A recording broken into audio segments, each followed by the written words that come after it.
और आज हमारे बीच में अभी ताजा खबर जो हमें दिल्ली में मिल रही है कि मिसेस केजरीवाल यानी सुनीता भाभी जो है शायद जो कैंडिडेट हैं वो आम आदमी पार्टी की तरफ से नई दिल्ली से लड़ने आ रही है और सुषमा स्वराज की जो डॉटर है बांसुरी स्वराज के सामने अब सुनीता भाभी आपको नजर आएंगी।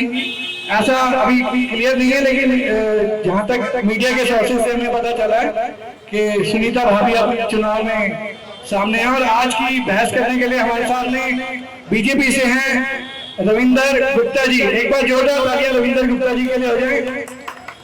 और आम आदमी पार्टी से पूरे इलाके में जो फेमस है गुंजन गोयल, हालांकि चुनाव भी लड़ चुकी है काउंसलर का लेकिन कुछ थोड़े ही मतों से रह गई, वरना यहाँ में आपको काउंसलर के रूप में नजर आती।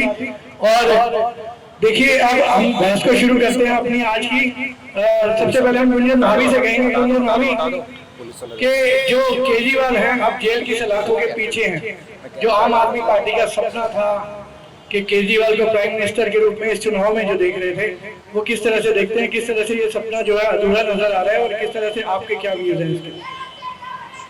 देखिए, आम आदमी पार्टी का जो अस्तित्व है वो किसी को मुख्यमंत्री और प्रधानमंत्री बनाने के लिए नहीं हुआ। आम आदमी पार्टी का जो अस्तित्व हुआ था वो भारत के लोगों के काम करने के लिए हुआ था। और भले ही आज विपक्ष है, उनकी नीतियों के चलते केजरीवाल जी जेल में जरूर हैं, लेकिन फिर भी दिल्ली के लोगों के काम रुके नहीं हैं।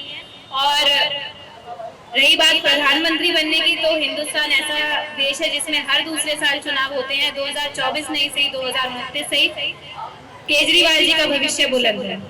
रविंद्र जी, गुंजन जी कह रहे हैं कि इस बार नहीं से 2029 में सही, लेकिन मेहनत जारी रहेगी। 2024 में तो क्या कहा जा रहा है कि आपने भाजपा ने उनको सलाखों के पीछे डाल दिया है। आप क्या कहेंगे, किस तरह से देख रहे हैं इस बार?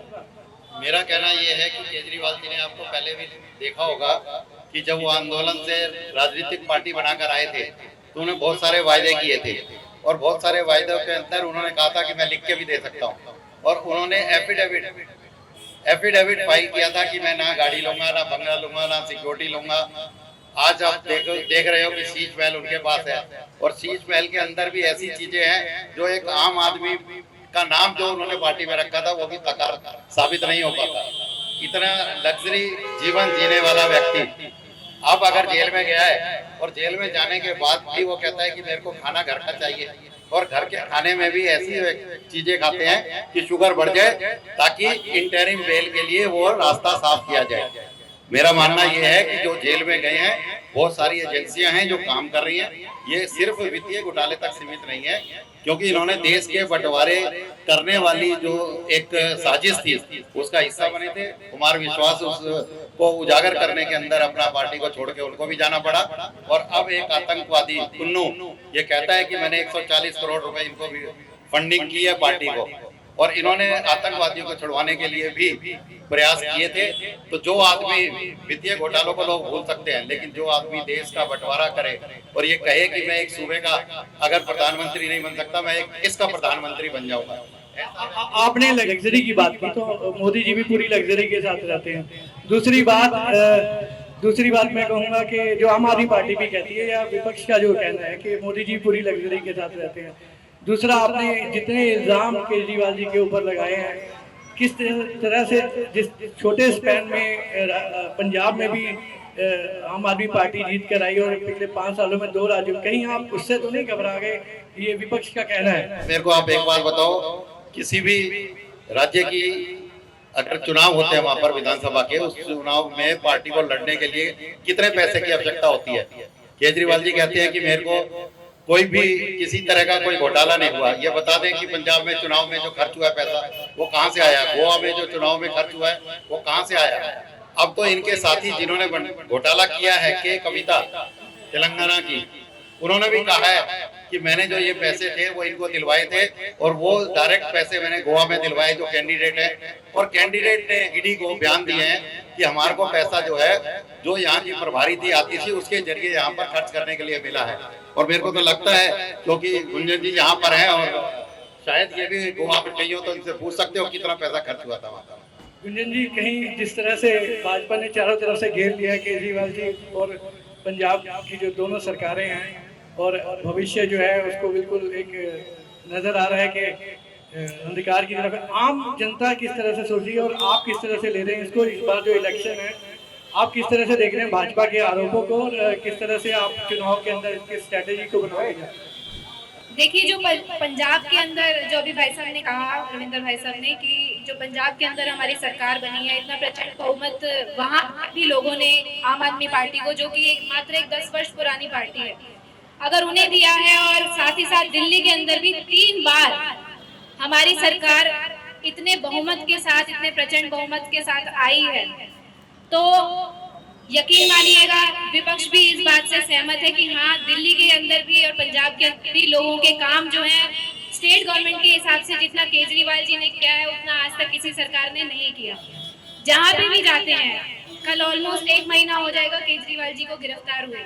अभी भी मैं एक कीर्तन से आ रही हूँ, उससे पहले एक क्रिया में गई थी। जहाँ भी जाते हैं लोगों के जबान पे सिर्फ ही एक ही बात होती है कि गलत हो रहा है। आम आदमी जिसको कि अपने काम चाहिए होते हैं, जिसे अपने घर में पानी चाहिए होता है, जिसे अपने बाहर की सड़कें साफ चाहिए होती हैं, जिसे अपने यहाँ के स्कूल अच्छे चाहिए होते हैं, जिसे अपने यहाँ अस्पताल अच्छे चाहिए होते हैं, उसे ये इतने ऊपर की राजनीति से कोई मतलब नहीं होता। उन्हें बस ये मालूम है कि हाँ, क्योंकि चुनाव आ रहे हैं, इसी वजह से ये साजिश करके उन्हें जेल में डाला गया। बहुत अच्छे से वो जानते हैं कि एक लौता ऐसा व्यक्ति है जिसमें रीढ़ की हड्डी है, अगर बाहर रहा तो डेली कहीं ना कहीं अपनी बात लोगों के बीच में पहुंचाता रहेगा, अपना जो विजन है वो लोगों के बीच में रखता रहेगा, विपक्ष की पोल खोलता रहेगा और विपक्ष के वोट काटेगा। रविंदर जी ने कहा जेल की सलाखों से आपको लगता है पीछे बाहर आ पाएंगे इलेक्शन तक केजरीवाल? देखिए, ये तो विपक्षी बताए, आने का भी इन्हें पता था तो आने का भी नहीं मालूम होगा, लेकिन मैं इतना जानती हूँ केजरीवाल जी और केजरीवाल जी, कोई बात नहीं भाई साहब, 29 भी देख लेंगे।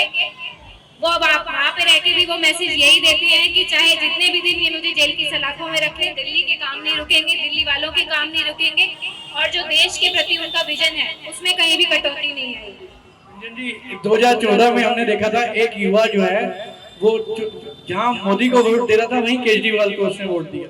कहीं आपको नहीं लगता जब मोदी जी के इलेक्शन आते हैं केजरीवाल अननेसेसरी जो जनता वही जो जनता है जो उनको चाहती है, और केजरीवाल जिस तरह से कांग्रेस के साथ 2019 में भी उन्होंने चुनाव साफ लड़ने की बात की थी और इस बार तो मिलकर चुनाव लड़ रहे हैं, कहीं ऐसा तो नहीं है कि ये जो युवाओं की जो फीलिंग है उसके अगेंस्ट केजरीवाल जो चले जा रहे हैं, इसलिए भी कुछ ऐसी स्थिति बन रही है कि भाजपा के साथ उनका जो विरोध बढ़ा है? आपको नहीं लगता कि युवाओं में भी जो है वो कहीं ना कहीं मोदी के प्रति ज़्यादा मतलब रहता है कि देश के लिए मोदी और स्टेट वाइज जो है जब बात आती है तो वो केजरीवाल को सोचते हैं? तो आपको नहीं लगता कि जो कांग्रेस के साथ जो गठबंधन हुआ है वो कहीं ना कहीं गलत है? तो ताकि अभी जब विधानसभा के चुनाव होंगे वहाँ पर भी आपको ये देखना पड़ेगा क्या कांग्रेस के साथ फिर से मिलकर चुनाव लड़ेंगे? क्या कहेंगे इसके बारे? देखिए, जिस भी लेवल का इलेक्शन होता है, दिल्ली के अंदर 3 लेवल के इलेक्शन होते हैं, लोकसभा का, विधानसभा का और काउंसलर्स का, तो हर एक इलेक्शन के लिए अपनी एक अलग स्ट्रैटेजी बनती है। कांग्रेस के साथ में जुड़ना या जितना भी इंडिया अलायंस हुआ है वो सिर्फ ये दर्शाता है कि हर एक इलेक्शन के लिए अपनी अपनी पार्टीज जो हैं अलग अलग स्ट्रैटेजीज बनाती हैं, और लोकल मुद्दों के ऊपर बात करें तो ज़्यादा अच्छा रहेगा, ना कि हम किसके साथ हाथ मिला के काम कर रहे हैं। गुंजन जी ने लोकल मुद्दों की बात करी, मैं इनकी महानता समझता हूँ कि इन्होंने एक कांग्रेस के कार्यकर्ता को अपनी पार्टी में स्थान देके और उन्होंने जिस स्थान पर इनका चुनाव लड़ने का मन था वहां पर उस कांग्रेस पार्टी के कार्यकर्ता को चुनाव लड़वाया। बहुत ही बड़े दिल की हमारी अभी गुंजन भाभी है, क्योंकि जब ये एक एक आरोप कांग्रेस के ऊपर लगाया करते हैं, मैं समझता हूँ लोकल मुद्दों पर इनसे ज्यादा ज्ञान हमें और ज्यादा बात। मोदी को हराने के चक्कर में वो लड़ते लड़ते जो लड़ाई है वो भाजपा से होती है और कांग्रेस को साथ ले लिया। क्या आप देखते हैं? आप भी युवा हैं, किस तरह की सोच आप रखते हैं? और रविंदर जी से जो सवाल इन्होंने आपसे सवाल किया, आप भी इनको कुछ कहना चाहें? पहले तो मैं आपसे जानना चाहूँगा क्या ये ठीक था क्या? देखिए, भाई साहब ने जो बात कही कि लोकल मुद्दों की अगर बात है तो हमारे यहाँ से आम आदमी पार्टी का काउंसलर जीता है, और मैं टाइम एंड अगेन ये बात कहती रहती हूँ कि मैं पार्टी विशेष के साथ में नहीं होती, मेरे साथ में जो कैंडिडेट है, जब भी इलेक्शन की बात होती है, आपको शायद नहीं ध्यान होगा जब 2017 में मैंने इलेक्शन लड़ा था और आपने ऐसे ही एक इंटरव्यू हमारा कंडक्ट किया था, मैंने तब भी यही बात बोली थी कि कैंडिडेट को देखना बहुत ज़रूरी होता है।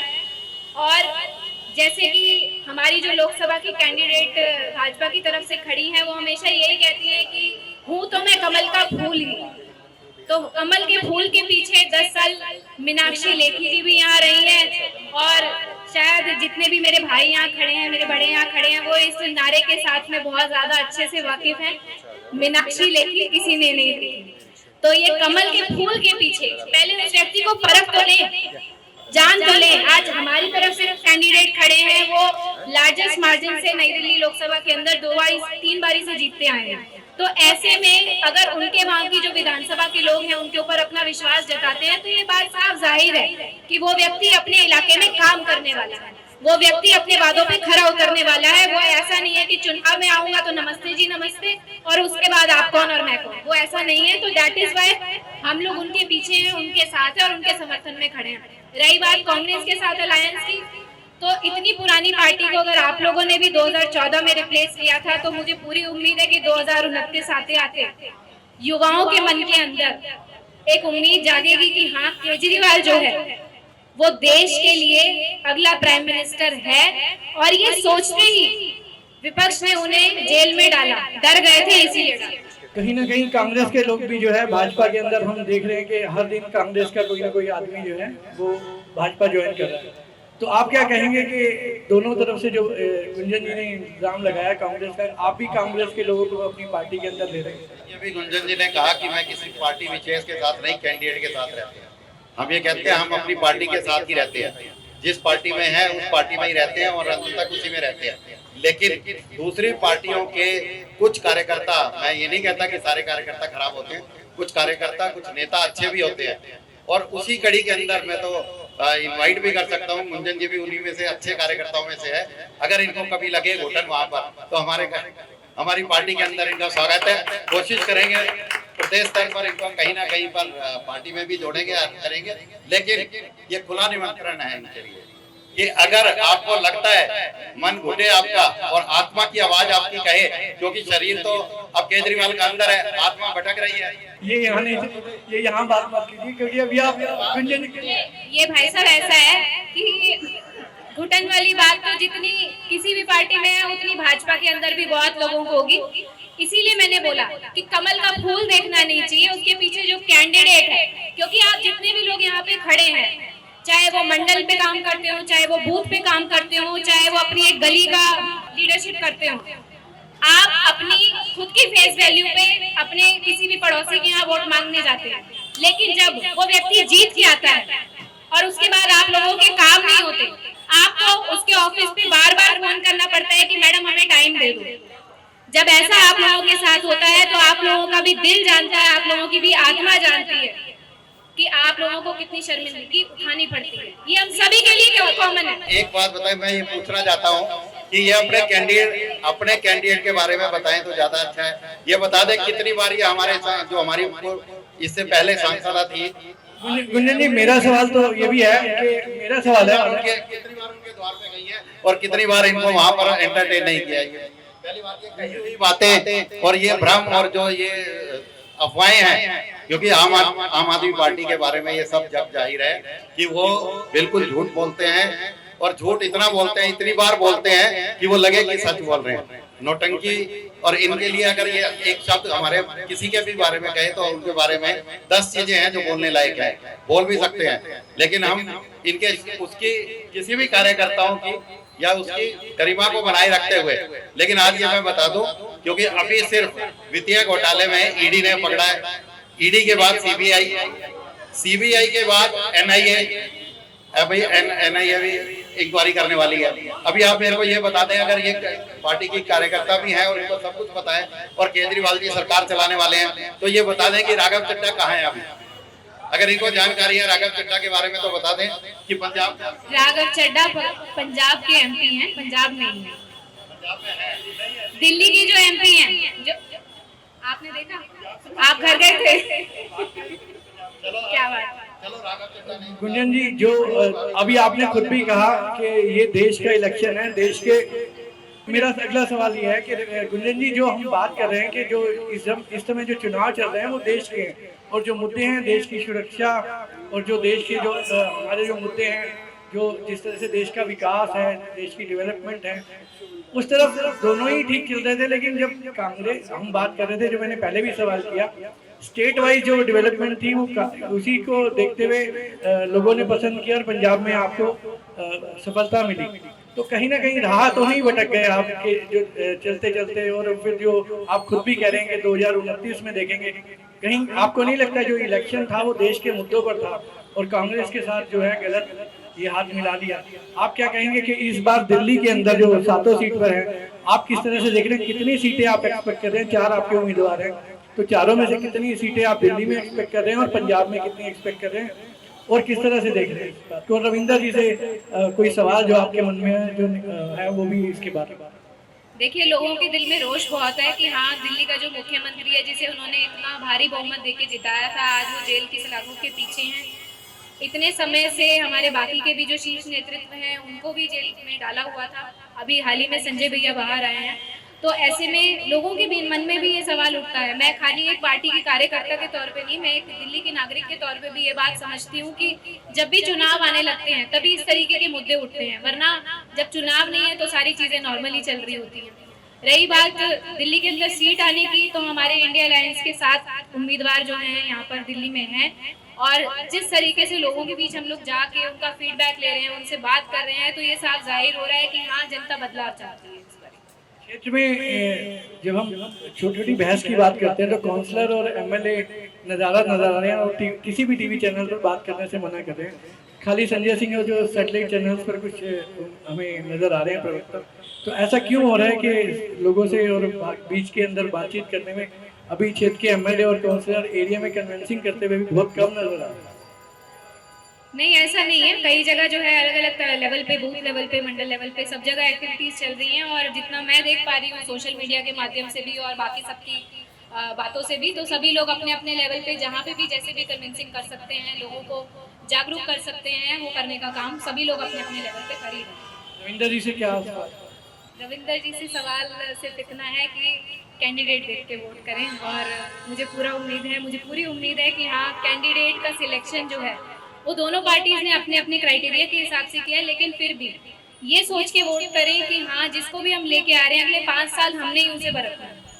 और वैसे तो हमारे बड़े हैं, तो मैं तो इनके आगे ज़्यादा कुछ बोल नहीं सकती। हमारे बड़े हैं, यहाँ आपसी कुछ नहीं चलेगा। यहाँ 2 पार्टी का सवाल है आपको। अगर कैंडिडेट की जहाँ तक बात है, कैंडिडेट देखकर अगर चुनाव करना है तो भी अगर उसमें देखेंगे कि महिला होने के नाते से एक तरफ एक ऐसा व्यक्ति खड़ा है जिसने अपनी पत्नी के ऊपर केस किया, उसको प्रताड़ना किया, केस उसके ऊपर चला, और उसके ऊपर जो उसकी बीवी ने एलिगेशन लगाया उसकी पत्नी में, पर्सनल नहीं हो रहा, लेकिन ये क्योंकि पब्लिक डोमेन के अंदर है, केस हुआ था, मीडिया के अंदर आया था, अखबारों में छपा था, और उनकी पत्नी का स्वयं का स्टेटमेंट था किस तरीके से उसको प्रताड़ित किया जाता था, किस तरह से जलाया जाता था, किस तरह से कुत्ते छोड़े जाते थे उसके ऊपर। ये कोई भी आम आदमी जो वास्तव में अगर नॉर्मल मानसिकता का आदमी होता है वो ऐसा काम नहीं कर सकता। एक दूसरी तरफ एक सुषमा स्वराज जी की बिटिया, सुषमा स्वराज जी हमारे अपने आप में एक आइकॉन थी, भारतीय जनता पार्टी की शीर्ष नेता थी। अभी जैसे बात आ रही है सुनीता भाभी अगर चुनाव लड़ती हैं तो किस तरह से देख रहे हैं जो ये मुकाबला है कड़ा होने वाला है? देखिए, एक जनाब जो इंडी गठबंधन का जो मुद्दा है वो क्या है सर, एक अपने परिवार को बचाने के लिए लगे हुए हैं सारे के सारे। अगर एक तरफ देखेंगे, अगर जब ये पूरा इंडी गठबंधन खड़ा होता है और पीछे से एक वीडियो चलती है जिसके अंदर उस गठबंधन के जितने भी संगठन की पार्टियां हैं उन सबके ऊपर अरविंद केजरीवाल जी आरोप लगा रहे हैं, उधर से वो मजाकिया किस्म के अंदर चुटकुले छेड़ने के लिए जो सीएम है पंजाब का, वो भी अल्लाह वल्लाह क्या क्या कह के कौन कौन सी पार्टी आ गई है यहाँ पर। जब कांग्रेस से लड़ना है तो उल्टा बोलो, और यहाँ दिल्ली में समर्थन करना है तो इकट्ठे रहो साथ में। जब एक परिवारवाद के लिए वो संगठन इकट्ठा हुआ है, भ्रष्टाचारियों को बचाने के लिए इकट्ठा हुआ है, अपने परिवार को बचाने के लिए हुआ है, उसमें अगर केजरीवाल जी अपनी पत्नी सुनीता जी को कहकर चुनाव में यहाँ लाकर खड़ा करना चाहते हैं, हो सकता है उनकी सोच हो, लेकिन मेरे को जो लगता है ये उनकी सोच नहीं है, वो जेल के अंदर है। जेल से बाहर आए हुए नेताओं की एक साजिश है कि सुनीता जी को सुषमा स्वराज जी की बिटिया बांसुरी के आगे ले जाके और उसका ये हाल करवाना है। उसकी जमानत जब्त होगी और जमानत जब्त होने के बाद उसके सीएम के जो प्रोस्पेक्ट्स हैं वो ऑटोमेटिक खत्म हो जाएंगे। तो आम आदमी पार्टी ने ये साजिश अरविंद केजरीवाल के खिलाफ। लेकिन आप ऐसा सोचें, गुंजन जी आप कैसा देखती हैं अगर इस तरह का मुकाबला सामने नजर आता है 1-2 दिन के अंदर, तो किस तरह का मुकाबला होने वाला है और किस तरह से लोगों में आपको उम्मीद नजर आ रही है? देखिए, अगर ऐसा वाकई में कुछ, हालांकि मेरे पास ऐसी कोई इन्फॉर्मेशन नहीं है और हमारे जो कैंडिडेट हैं वो हमारा शीर्ष नेतृत्व ही डिसाइड करता है। बाकी भाई साहब ने जैसा कहा कि जमानत जब्त होने वाली है, चुनाव तो हो जाए पहले, उसके बाद देखते हैं जमानत जब्त होती है कि लोगों का क्या अभी तक मिला है। जितने भी लोगों से मिल रहे हैं, जितने भी घर घर जा रहे हैं, वहाँ सभी के दिल में यही है कि हाँ इस बार बदलाव हो। पहले चुनाव तो हो जाए, लेकिन चुनाव होने से पहले टारगेट फिक्स करना पड़ता है और उस टारगेट को लेके काम टारगेट फिक्स कर लिया ऑलरेडी, 7 सीटों पे बदलाव। उसके बाद उसी हिसाब से मेहनत करनी होती है जीत के लिए। इस बार कैंडिडेट भी चेंज करे हैं, उन्हें पता था सेम फेस ले जाके खड़ा कर देंगे तो वोट मांगना मुश्किल हो जाएगा। यही सेम वो काम जो है 2017 में भी किया। आपने उनका जो सवाल का जवाब है वो आप दीजिए, उन्होंने आपने कैंडिडेट क्यों चेंज किया? किसी भी पार्टी के अंदर कोई ये बता दे, पिछले हमारे जितने भी भारतीय जनता पार्टी के अध्यक्ष हैं उनमें से कोई बता दे कि रिपीट हुआ हो। हर साल अध्यक्ष बदलता है, हमारे जितने भी 2-3 साल जो टर्म होता है उसके बाद बदलता है। गडकरी जी से राजनाथ सिंह जी, जितने भी हमारे पुराने रहे हैं सारे कार्यकर्ता एक बार बदलते हैं, एक मौका देना होता है। नड्डा जी आए, नड्डा जी के बाद कोई और आएगा। यहाँ ये नहीं कह सकते कि एक ही परिवार का है, माँ बेटा बेटा माँ, माँ बेटा बेटा माँ। परिवारवाद तो पूरा है। सुषमा स्वराज गई तो उनकी बेटी को लिया, परिवारवाद कहीं नहीं गया। सब पार्टी में जो करप्ट आदमी है वो बीजेपी में आ जाए सुधरा, कैसे भाई ये खराब नहीं चाहिए, मेरा भाई बन गया ये ठीक, यही हाल हो रहा है। कभी देखा है एक बार भी मीनाक्षी लेके यहाँ आई थी, शायद मेरे ख्याल 14 में आई थी यहाँ पे, और 1 सेकंड में चली गई थी। क्यों रुकती ना, रुकती उनको नहीं रुक पाई, कोई जवाब नहीं दे पाई, भागी एकदम। क्यों भागी थी तब? आज भी यही हाल है, आँख में पट्टी लगा के जी मेरे को मार दिया, ये गा रहे हैं। अभी मैंने उनकी फोटो देखी, शायद जो अभी यहाँ से खड़ी हुई है, उन्होंने आँख में पट्टी बांधी हुई है कि जैसे पता नहीं कितनी चोट लग गई होगी आंदोलन करते हुए। अभी भी तो परिवारवाद कर रहे हैं ना, वो अपने परिवारवाद के लिए दिखाई नहीं देता, अपना करप्शन किसी को दिखाई नहीं देता। आप भाजपा में उनका आरोप है जो आता है वो सही हो जाए। भाजपा में जो आता है अनकंडीशनल आता है। अभी आपने देखा होगा कांग्रेस के 2 प्रवक्ता गौरव वल्लभ, रोहन गुप्ता, दोनों आए हैं, दोनों बैठे हुए हैं, उनको जो काम मिल रहा है कर रहे हैं। ऐसा कोई नहीं है कि यहाँ आएगा और आते ही उसको सीएम बना देंगे या पीएम बना देंगे या कुछ कर देंगे। पार्टी में कोई भी आता है, किसी भी पार्टी का कार्यकर्ता है, अच्छा है, ठीक है, काम करता है। अगर मैं ये कहता हूँ कि इनको लगता है किसी भी तरीके का कि इनकी पार्टी में वो आदमी गलत था और वो छोड़ के चला गया तो ठीक हो गया। पहली बात ये बताते हैं कि वो आरोपी था और ये मानते भ्रष्टाचारी था, आपने क्यों रखा था उसको? आपने क्यों नहीं निष्कासित नहीं किया? आपने सस्पेंशन लेटर क्यों नहीं दिया? उसके बारे में इंक्वायरी क्यों नहीं बैठाई? अगर वो बीजेपी में आ जाता है तो इंक्वायरी कराओ, ये कराओ, तुमने क्यों नहीं कराई? तुम क्यों बैठे थे लेकर? इतने सारे नेता जो बॉन्ड इतने सारे खरीदे, उसके क्यों नहीं बोलते मोदी जी? आप क्यों नहीं बोलते? बॉन्ड पे क्यों नहीं बात करते? क्या पैसा ले लेके आप कहाँ से ला रहे हैं पैसा? आप भी तो चोरी का ला रहे हैं। इलेक्शन लड़ने के लिए हर एक के पास चोरी का पैसा आता है। जितनी बात करी इलेक्ट्रल बॉन्ड की बात हुई, इलेक्ट्रल बॉन्ड के अंदर जो क्षेत्रीय पार्टियां उनको भी ज्यादा पैसा मिला। अगर 6,000 करोड़ अगर बीजेपी को मिला है तो 14,000 उनको भी मिला है। टोटल 20,000 करोड़ है जो इलेक्ट्रल बॉन्ड से आया है। 60 करोड़ को 6,000 करोड़ मिले हैं, 6,000 करोड़ मिला है, सारे मिले। आप कुछ सवाल करना चाहें भाजपा और आम आदमी पार्टी? ऐसा है जी, ये बड़ी बड़ी बातें करते रहते हैं। लोकल नेता को देख लो, हमारे शिव सिंह ने बताओ क्या करा दिया उसने। सड़क बनाने को कह दो तो कहते हैं तुमने वोट दिए हैं, ऐसे क्या करते हैं। घर पे मिलते नहीं है, जब भी जाओ मिलते हैं। मैं वाइस चेयरपर्सन हूं स्कूल में, मेरे को पता है क्या क्या हुआ, लेकिन लोकल काम नहीं करते, बाहर जा क्या करेंगे? कहते रहे, कहने से क्या होता है? कहने से क्या होता है? कहने से कुछ नहीं होता। मैंने ये कर दिया, वो कर दिया, कुछ नहीं करते काम। लोकल नेता नहीं करता, ऊपर क्या करेगा? एमपी आएगा यहाँ, सोमनाथ भारतीय काम करने आएगा? कोई नहीं आता। लोकल बंदे काम नहीं करते। आज तक शराब आती है इलेक्शन में, सिर्फ इलेक्शन के दिन में बाप बेटी दोनों निकलते हैं। बंद कर लेती थी वो कि बंद कर दो, पापा आएंगे तो काम करेंगे। देखिए ऐसा नहीं होता, हर कोई वो है। स्कूल बदले, आप एक स्कूल में जाके देखिए, बदला या नहीं बदला? हॉस्पिटल देख लीजिए, बदला या नहीं बदला? आज कोई भी चीज है बदली तो है। ये कहते हैं कि बॉन्ड से मोदी जी पैसे खा गए, ये बताइए इलेक्ट्रॉल बॉन्ड की स्कीम लेकर कौन आया? उससे पहले तो मुफ्त पैसे दिए जाते थे, सभी खा जाती थी पार्टी। इलेक्ट्रॉल बॉन्ड आई है और कितना खर्चा कर रही है। आप एक्सपोज हो गए इस बारे में।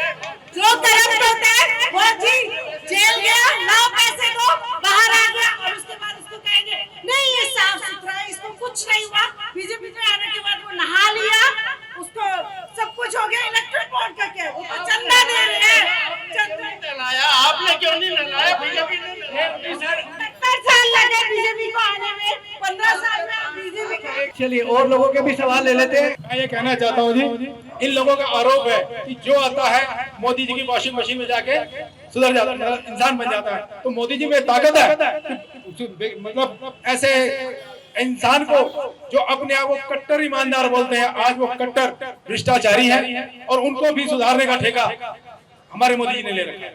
और अभी देखो यही लोग चुनाव से पहले तंदुरुस्त होते हैं, जब जेल में जाते हैं अगले दिन से इनका हाई लेवल बढ़ना शुरू होता है, किसी को बीपी होता है, किसी को कुछ होता है, किसी को लगता है। अब उसकी क्या घर में साजिश है, उसकी साजिश है कि मुझे मारने का। मार कौन रहा है? तेरे घर वाले तो खाना दे रहे हैं भाई, तेरे घर वाले मारना चाहते हैं। तुझे एक सपना दिखाया गया मिसिस को कि तुझे सीएम बनाएंगे। एक सीएम का सपना ऐसा होता है वो अपने घर वाले को भी जोड़ सकती है, वो लड़ेगी, चाहे लोकसभा लड़ाओ चाहे सीएम लड़ाओ। मैं ये कहना चाहता हूँ कि ये कट्टर ईमानदार नहीं है, कट्टर भ्रष्टाचारी है। प्रत्यक्ष का प्रमाण यही है कि जेल में होने के बावजूद भी दिन रात मोदी जी को और अमित शाह जी को केजरीवाल के सपने आ रहे हैं। आज कौन सी ऐसी फेक न्यूज चलाएं उनके खिलाफ कि उन्हें और भ्रष्टाचारी दिखाया जा सके, उनके ऊपर और इल्जाम लगाया जा सके। आज आम बोले कि आज केला बोले कि आज क्या बोले, डेली का यही है। चुनाव है इसलिए आम केले ये सब निकल। रविंदर जी मेरा सवाल कहीं और है। गुंजन जी 2014 में जब इलेक्शन थे काशी में, केजरीवाल उसके अगेंस्ट लड़े थे। कहीं ऐसा नहीं है कि जब भी केजरीवाल वर्सेस मोदी होता है तो कहीं उसका बेनिफिट भाजपा को ज्यादा मिलता है, और आज जैसे भ्रष्टाचार के रूप में केजरीवाल वर्सेस फिर से मोदी हो गया है एक बार फिर से, कहीं उसका फायदा भाजपा को ज्यादा मिलेगा? ये किस तरह का गणित है जो जनता के बीच में नजर आता है? ये राहुल गांधी और बाकी गठबंधन जो है वो पिक्चर से बाहर हो जाता है, ये क्या होता है? उसको लोग समझना चाहते हैं। मैं ये बताना चाहता हूँ कि भारतीय जनता पार्टी सदैव सकारात्मक राजनीति में विश्वास करती है, अपने काम पे विश्वास करती है। हम जो काम करते हैं हम अपनी लकीर बड़ी करते हैं, काम करते हैं, अपने कामों के आधार पर वोट मांगते हैं। हमें फर्क नहीं पड़ता कि कोई भी पार्टी, किसी भी पार्टी में क्या है, कौन है, भ्रष्टाचारी है नहीं है, क्या कर रहे हैं, लेकिन उसके भ्रष्टाचारी को भ्रष्टाचारी कहना, उसके घोटाले को उठाना और उसको अंजाम तक पहुंचाना, ये हमारे प्रत्येक कार्यकर्ता का फर्ज है। और हर कार्यकर्ता, जितने भी इनके ऊपर केस बने हैं, किसी ना किसी केस के अंदर किसी ना किसी कार्यकर्ता ने, सरकारी आदमी ने या लेफ्टिनेंट गवर्नर ने एक कंप्लेंट की है, जिस कंप्लेंट के ऊपर ईडी ने इन्वेस्टिगेशन करने के बाद इसको अंजाम तक पहुंचाया, जेल के अंदर पहुंचाया। इनको ये बता दे, जितनी भी बात इन्होंने की है, कोई एक कार्यकर्ता आप पार्टी का ये बता दे कि आज तक कभी भी इन्होंने भाजपा के किसी कार्यकर्ता के लिए एक राइटिंग में कंप्लेंट डाली हो पुलिस स्टेशन में, ईडी को, सीबीआई को, एनआईए को, और भी इतनी सारी एजेंसी हैं, लेकिन क्यों नहीं डाल पाए? इन्होंने बहुत ढूंढा है। सीबीआई के, ईडी के जितने भी बड़े बड़े अधिकारी थे, उन सबकी इन्होंने जासूसी की है, उनकी सारी डिटेल निकाल रखी है, उनकी सारी प्रॉपर्टी निकाल रखी है, उनके ऊपर केस करने का मन बना रहे थे, उनको भी केस नहीं बना पाए। आज तक जब किसी की कंप्लेंट नहीं करी तो ये कैसे कह सकते हैं ईडी ने किसी और के ऊपर केस नहीं बनाया? केस बनाए, डालें, कोर्ट में एफिडेविट डालें, जाके कहे ना, क्योंकि अगर वो झूठा निकला तो खुद जेल में जाएंगे, इसलिए डरते हैं। मुंह से आरोप लगाना अलग बात है और लिख के देना अलग बात है। दूसरी बात ये कि ये भी बात आ रही थी कि टारगेट फिक्स करके करते, हमने भी 7 सीटों का टारगेट फिक्स, 7 सीट करके 5, ये पूरे देश के अंदर लोकसभा में प्रधानमंत्री बनने का सपना जो है केजरीवाल जी देख रहे हैं। मैं ये कहता हूँ यहाँ जितने लोग खड़े हैं, अभी भी पूछ लेना, अब की बार मोदी सरकार, अब की बार तो अब की बार 400 टारगेट है, काम कर रहे हैं, मेहनत कर रहे हैं, 400 से ज्यादा सीटें जीतेंगे और एक बार पुनः सेंटर के अंदर मोदी सरकार बनेगी। और अब की बार जो निर्णायक फैसले होने वाले हैं, जो लोग चुपके बैठे हुए थे, जो चुपके से विदेशों में चले गए थे, जो यहाँ का पैसा इकट्ठा किया हुआ भ्रष्टाचार का पैसा लंदन के अंदर कहीं ना कहीं छुपाने में लगे हुए हैं, वो जैसे ही 4 जून को सरकार उसके बाद शपथ लेगी, उसके बाद तुरंत ऐसे भ्रष्टाचारियों का भंडाफोड़ होने वाला है, सारे जेल में दिखेंगे। और मैं आपको आज मैं राइटिंग में, अगर ये चाहें गुंजन जी, एक एफिडेविट ले आए, मैं लिख के दे सकता हूँ। मैं ये बता दें या तो केजरीवाल कब तक बाहर आएगा, और मैं ये बता सकता हूँ कि केजरीवाल अब इसके बाद कभी बाहर आने वाला नहीं है। एक के ऊपर एक उसके भ्रष्टाचार नहीं, वैसे भी पता ही है, कार्यकर्ताओं को पहले पता होता है, सीबीआई को बाद में पता होता है कि अरेस्ट हो रहे हैं। अंधेरी नगरी चौपट राजा, अब चौपट राजा है ही है, तो चौपट ही चौपट है, सब कुछ चौपट है।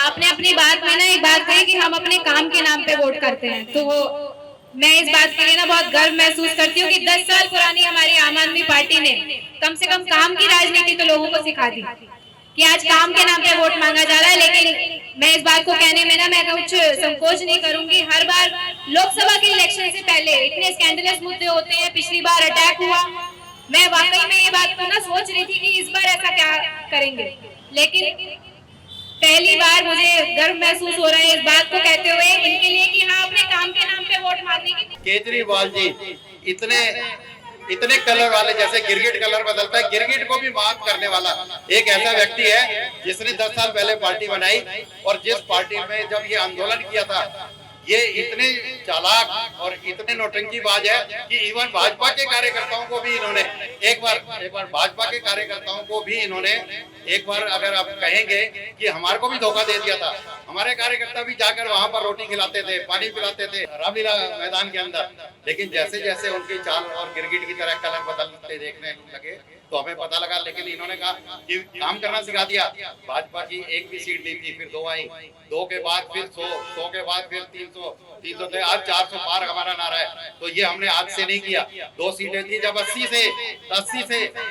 से लेके आज तक 50 साल, तो इसलिए ये आज आई है क्षेत्रीय पार्टियां धोखा देकर फ्री रेवड़ियां बांट के। लास्ट जवाब यही है जी कि केजरीवाल जी की आम आदमी पार्टी का जो भविष्य है वो बहुत बुलंद है।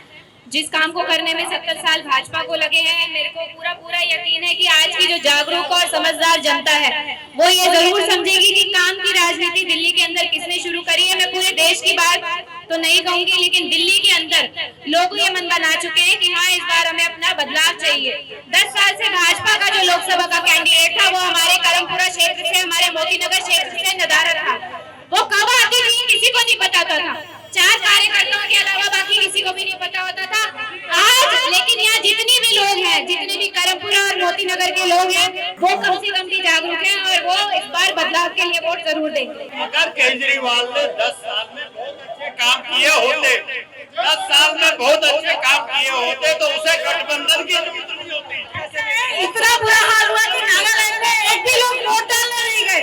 अगर मोदी सरकार ने नागालैंड ऐसा कहीं किया होता तो आज वोट डालता। एक बार गुंजन जी के लिए एक बार तालियां बजा दीजिए। आज गुंजन जी ने हिम्मत दिखाई है एरिया के अंदर, वो आम आदमी पार्टी की तरफ से एक बार तालियां, जोरदार तालियां बजा दीजिए सब। जितनी मेहनत इन्होंने कोरोना टाइम में की थी, जो फल इनको मिलना चाहिए था, दोबारा काउंसलर ये जरूर बनकर आती, लेकिन हम नहीं देख पाए जब समय भी था। मेरी हिम्मत भी यही है और मेरे अपने लोगों का प्यार और विश्वास मेरे साथ यही है। आप मुझे काउंसलर बनते हुए जरूर गुंजन राजीव गोयल को जरूर। देखिए एक बात मैं बताऊं, ये सिर्फ इनका टारगेट थोड़ा छोटा है, क्योंकि जैसे अभी इन्होंने 2024-29 की बात करी, मोदी जी 2047 की बात करते हैं, तो कम से कम गुंजन जी को विधायक और MP का तो ख्वाब देखना चाहिए, ना केवल गुंजन का। लेकिन एक इनकी तारीफ ये भी है कि अपने विधायक को और पार्षद को डिबेट के लिए कई बार बुलाया, लोगों ने काम करने के लिए भी बुलाया, लेकिन वो अपने फोन बंद कर दिया। और ये गारंटी है मेरी, आज अगर गुंजन जी भी फोन करें अपने विधायक को और पार्षद को, इनका फोन भी नहीं उठाते, लेकिन उसके बावजूद आज ये आई है यहाँ पर और इन्होंने हिम्मत करी। एक लास्ट सवाल जो हमारे बुजुर्ग हैं, इनका लास्ट सवाल। सर मैं एक कॉलोनी में रहता हूँ टुंडी बस्ती में। अब जो ये झूठ फैलाया जा रहा है बिजली फंड पानी फंड, मेरे यहाँ पानी नहीं आता है, और अगर MLA साहब के यहाँ जाते हैं तो वो बोलते हैं पानी आ ही पा रहा है यार, हरियाणा वाले MLA का इश्यू नहीं है तो मोदी जी का इलेक्शन है। अपना लोकल इशू तो हमारे है ना जी, मोदी का तो है, लोकल इशू तो है, हमारी बहन खड़ी है, लोकल इशू पे क्या है। अब इसमें क्या है, उनके पास जाते हैं, कहते हैं हरियाणा वाले जहरीला पानी भेज रहे हैं, मैं क्या करूँ। मेरा बिजली का बिल अब सुनिए आप, रीडिंग आई है 136 और बिल है 3141। मैं सर के पास गया, मैंने कहा सर ऐसा ऐसा है, कहते इसमें मैं क्या करूं? कौन जवाब देगा? एमएलए जवाब नहीं देगा। जब से 6 साल से तो मेरा खुद का बिल 0 आता है और मैं चाहे तो पूर्ति कर सकती हूँ, जबकि मैं पूरा कुछ यूज करती हूँ। पंखे चला, अगर आप एसी चलाएंगे तो बिल देना ही पड़ेगा, लग्जरी यूज करेंगे तो देना ही पड़ेगा। ये इश्यूज तो चलते रहेंगे और दोनों का बहुत बहुत धन्यवाद रविंदर गुप्ता जी और गुंजन गोयल, हमारे वक्ताओं के लिए, दोनों वक्ताओं के लिए एक बार तालियां बजाकर इस डिबेट को हम एंड करते हैं। बहुत बहुत धन्यवाद आपका।